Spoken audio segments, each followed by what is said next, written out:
De parte del Señor Jesucristo, les quiero comunicar lo siguiente.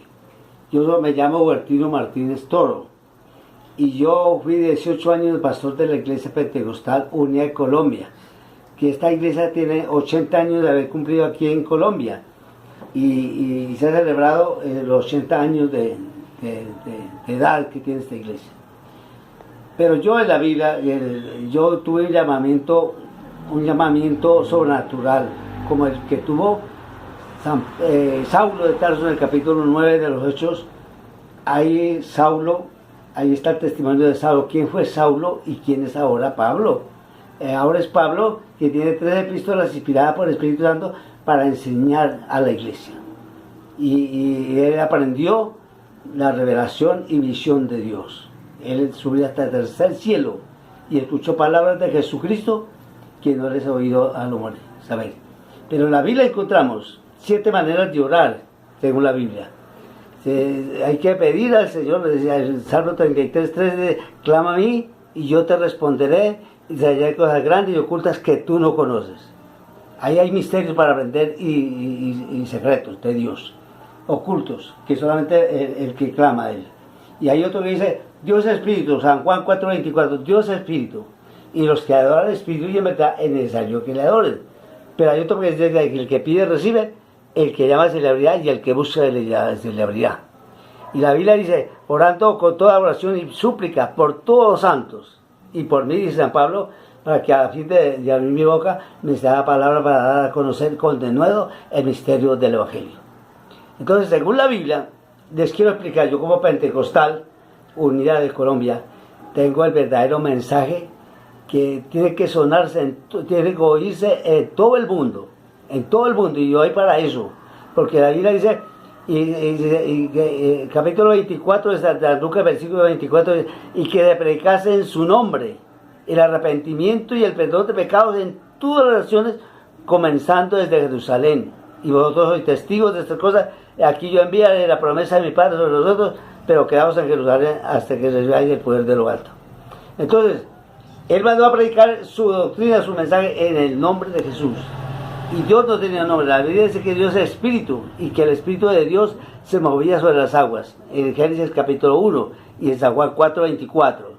Y ese Dios Espíritu, la Biblia dice que en el principio era el Verbo y el Verbo era con Dios y el Verbo era Dios. San Juan 1:1. San Juan, en el principio era el Verbo y el Verbo era con Dios y el Verbo era Dios. Ese Verbo, ese Dios Espíritu, habló y ese llama Verbo, ese representa a Cristo. Y cuando el Señor le envió al ángel, porque San José estaba de matrimonio con María, la Virgen María, y se iban a casar, pero cuando la vieron embarazada a ella, él se iba a dejarla, porque según la ley, todo hombre tenía que ser justo, y entonces él no quería difamarla a ella, entonces secretamente se iba a ir y la dejaba. Pero él se iba con el motivo de que él creía que ella estaba embarazada de hombre alguno. Entonces el Señor le manda al ángel, y el ángel le dice, recibe a María por mujer, porque lo que ella engendrá del Espíritu Santo es, y de lo que nacerá de ella se llamará su nombre Jesús. Su nombre Jesús, porque él salvará a su pueblo de sus pecados. Y todo esto aconteció, y entonces se le apareció el ángel a José y le dijo, José, recibe a María por mujer, porque lo que ella engendrá del Espíritu Santo es. Y dará un hijo y llamará su nombre Emmanuel en hebreo, que Dios es con nosotros. Emmanuel quiere decir Dios con nosotros. Entonces, le estoy hablando de la unidad. La Biblia habla de la unidad y no habla de la unicidad. De la unidad son 2 cuerpos. Hablo de la unidad porque la Biblia habla de la unidad. La Biblia dice, en Efesios 5:8, dice, un Señor, una fe, un bautismo. Un Señor, una fe, un bautismo. Un Dios y Padre de todos, el cual es sobre todos y por todos y en todos. Y Pablo dice que Jesucristo es el mismo ayer, el pasado, el presente, a hoy y por los siglos, el porvenir. Él cubre los 3 espacios de tiempo, pasado, presente y futuro. Y Pablo dice que no hay otro, y en ningún otro hay salvación. Hechos capítulo 4, versículo 12. Y en ningún otro hay salvación, porque no hay otro nombre bajo el cielo dado a los hombres en que podamos ser salvos. Solamente en Jesucristo, el que murió en la cruz del Calvario, Él pagó por todos los pecadores, pagó el precio de Él, que fue su muerte, su sepultura y su resurrección. Y por eso, el que se bautiza en Cristo Jesús ha sido bautizado en su muerte, en su sepultura y su resurrección. Y Jesucristo venció al diablo en la cruz del Calvario y venció la muerte, porque al tercer día resucitó como Dios y como hombre murió en el cuerpo, pero ese Dios fue manifestado en carne. En 1 Corintios capítulo 2, Timoteo, y capítulo 2 y versículo dice, la Biblia dice, Dios fue manifestado en carne. 1 Corintios Dios fue manifestado en carne. Dios fue manifestado en carne. No dice que en carnes. No habla de dos ni de tres personas. Habla de una sola. Dios se manifestó en Cristo, en su Hijo. Murió en la carne, pero resucitó en el Espíritu al tercer día. Entonces, para nosotros, en la Biblia lo encontramos. En Mateo 28, 19, ahí es una comisión. Ahí no hubo ni un bautismo, fue un mandamiento. En Marcos 16, 15, también otro mandamiento. En Lucas 24, 47, también otro mandamiento. En San Juan 20, otro mandamiento. Eso se cumplió en el Hechos capítulo 2. Ahí está el primer nacimiento de la primitiva iglesia que el Señor Jesucristo nos dejó a todos los seres humanos.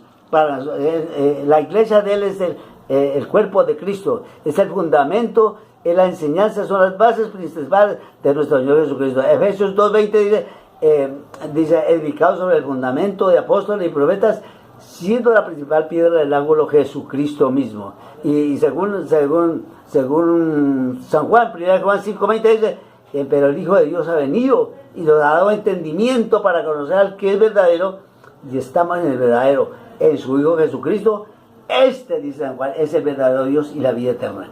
Y San Juan en el Apocalipsis capítulo 4, versículo 2 dice que él, estando en el Espíritu, miró a uno sentado en el trono, y los seres vivientes glorificaban al Señor, al Santo, aleluya, aleluya, aleluya, el que es, el que era, el que es, el que ha de venir, el Todopoderoso. Entonces, encontramos la unidad de Dios en la Biblia. Y los pasos necesarios para el hombre ser salvo son 6 pasos. Primero, la fe en Cristo, porque hay un solo Dios, un Señor, una vez. El segundo paso a la salvación es el acto sincero de arrepentimiento. El capítulo 5 de Gálatas, versículo 19, están las obras de la carne. Entonces el hombre tiene que arrepentirse de las obras de la carne: adulterio, fornicación, inmundicia, bestialismo, lesbianismo, homosexualismo, inmundicia, laxivia, idolatría, hechicerías, enemistades, pleitos, celos, iras, contiendas, disensiones, envidias, orgías, disensiones. Contra tales cosas, el que practique tales cosas no heredará el reino de Dios. No heredará el reino de Dios. Entonces, ¿qué le queda? Un lago de fuego eterno. Apocalipsis 21, 8, que dice, pero los cobardes, los incrédulos, los abominables, los idólatras, los mentirosos y los fornicarios tendrán su parte en el lago que arde como fuego y azufre, que es la muerte segunda. Ahí está para los que viven en la carne, en las obras de la carne del pecado. Entonces, el segundo paso a la salvación es el arrepentimiento. El tercero es la conversión, apartarse de la persona que se arrepintió. La conversión está en Hechos capítulo 2, versículos 37, 38 y 39. Ahí está. Y dice la Biblia que Pedro les dijo, sepa pues legítimamente toda la casa de Israel que a este Jesús, a quien vosotros crucificaste, Dios le ha hecho Señor y Cristo. A vivir esto, que porque no te quedó, dijeron a Pedro y a los otros hermanos, varones hermanos, ¿qué haremos? Pedro les dijo, arrepentíos y bautiza a cada uno de vosotros en el nombre de Jesucristo para el perdón de los pecados, y recibiréis el don del Espíritu Santo, porque para vosotros esta promesa, para todos los que están lejos, para cuantos el Señor nuestro Dios le amare. Y con otras muchas palabras testifican, y lo estaba diciendo, se sabe de esta persona. Así que los que recibieron su palabra, fueron bautizados 3,000 personas y se añadieron a la doctrina apostólica del primer siglo que el Señor fundó. Y tiene 47 versículos, tiene el capítulo 2 de los Hechos. Y en el último versículo dice, el Señor añadía a su iglesia, no habla de iglesias hay muchas supuestas iglesias, pero no son la verdadera iglesia. La iglesia que el Señor dejó fue una, porque Él murió fue por todos, pero Él es una, hay una fe, hay un Señor y hay un bautismo bíblico. Amén. Entonces, ya podemos terminar.